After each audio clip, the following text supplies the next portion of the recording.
আপনারা প্লিজ মাঠ থেকে বেরিয়ে আসুন। আমরা সৌন্দর্য রক্ষা করি মাঠের। গ্যালারির নিরাপত্তা বেষ্টনী টপকে ঢুকে পড়েছে মাঠে সাধারণ মানুষ যারা এই ম্যাচটা দেখতে এসেছিলেন।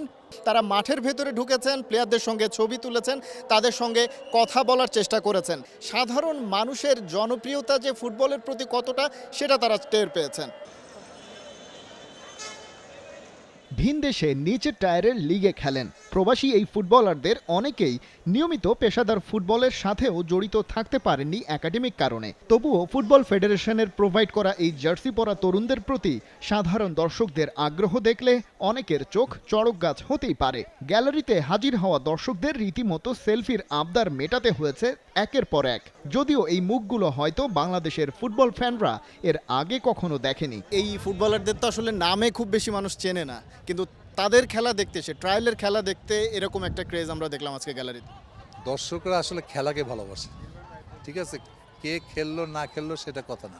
দর্শকরা ভালো খেলা চায়, মনে করছে বিদেশি যারা এসছে সবাই ভালো খেলবে, ভালো খেলছে তাদের ভালো লাগছে, এটাই তাদের আনন্দ। বাফুফের আয়োজনে 3 দিনের এই ট্রায়ালে অংশ নিয়েছেন মূলত ইউরোপ ও আমেরিকার প্রবাসী ফুটবলাররা। সব মিলিয়ে মোট 48 জন 2 এইজ গ্রুপে ভাগ করে ক্যাম্প হয়েছে জাতীয় স্টেডিয়ামে।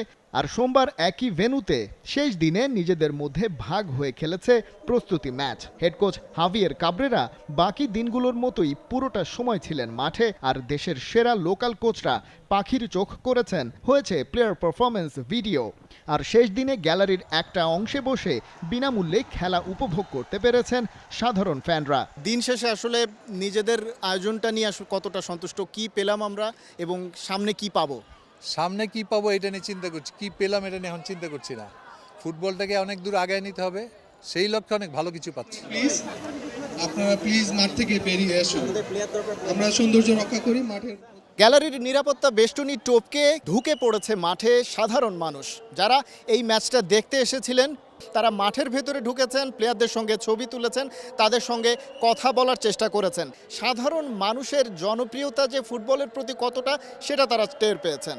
এবং দিন শেষে বাংলাদেশ ফুটবল ফেডারেশন শেষ মুহূর্তের অব্যবস্থাপনার মধ্যেও আশাবাদী হচ্ছে যে ফুটবল খেলাটাকে মাঠে ফেরানো গেলে সেটা যে কোনোভাবেই হোক, তাহলেই সাধারণ মানুষ যারা এতদিন এই খেলাটার দিকে মুখ ফিরিয়ে নিয়েছিল তারা আবারও গ্যালারিতে ফিরে আসবে দারুণভাবে।